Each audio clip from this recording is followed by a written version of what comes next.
The amount of waste generated in Singapore fell by 6% last year compared to the year before.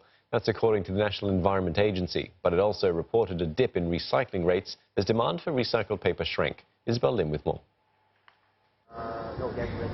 With Singapore's only landfill expected to run out of space by 2035, the country has set its sights on becoming a zero-waste nation.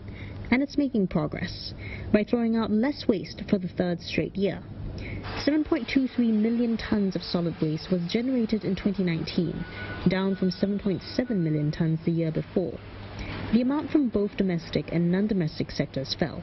For instance, the amount of food, textile and plastic waste generated took a tumble, partly thanks to efforts like these. Every month we collect about 28,000 kg of surplus unsold bread. The bread is given out to the needy families when they come and collect their rations.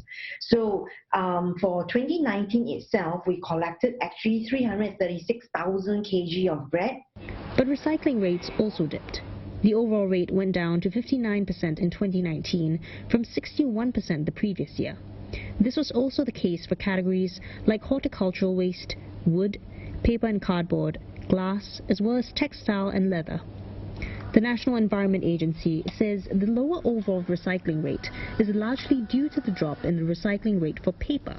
And that's because demand for recycled paper has been affected by shrinking export markets and increasing digitalisation.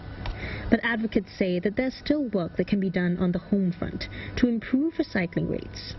Sorting at source, sort of to break up the commingled recycling bin into different materials to reduce the contamination rate. And also with technologies like chemical recycling coming up, I think there's a lot of potential.